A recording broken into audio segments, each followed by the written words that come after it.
అరవింద్ మరణం విషయంలో గౌతమ్ చుట్టూ పరిస్థితులు గౌతమే చంపేశాడు అన్నట్టుగా మొత్తం పరిస్థితులు మారిపోయాయి.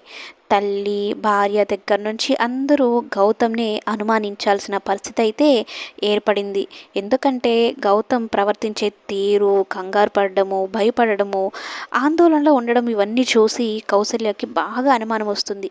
నాకు బలంగా నమ్ముతున్నాను అరవింద్ విషయంలో అరవింద్ చావు వెనకల నువ్వు నీ పాత్ర ఉందన్నట్టు అనిపిస్తుందని అయితే చెప్పడంతో గౌతమ్ చాలా ఫీల్ అవుతాడు.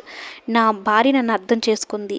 మామూలుగా అయితే తల్లి అర్థం చేసుకోవాలి. కానీ నా భార్య నన్ను అర్థం చేసుకుంది కానీ కన్న తల్లి నువ్వు నన్ను అర్థం చేసుకోలేకపోయావు అనేది కోపంగా వెళ్ళిపోతూ ఉంటాడు.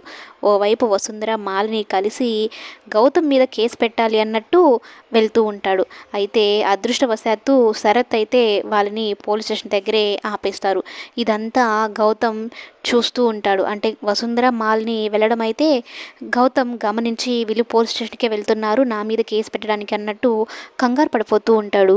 ఇలా గౌతమ్ కంగారు పడుతూ ఉంటే అరవింద్ చావు విషయంలో పరోక్షంగా కానీ ప్రత్యక్షంగా కానీ గౌతమ్ పాత్ర ఎంతో కొంత ఉంది అన్నట్టు అర్థమయ్యేలాగా గౌతమ్ శరత్, మాలిని, వసుంధరలకు నచ్చచెప్పి గౌతమ్ మీద కేసు పెట్టనివ్వకుండా వెనుతిరిగి వెళ్ళేలా చేస్తాడా లేదా అనేది కమింగ్ ఎపిసోడ్లో చూద్దాం. Thanks for watching.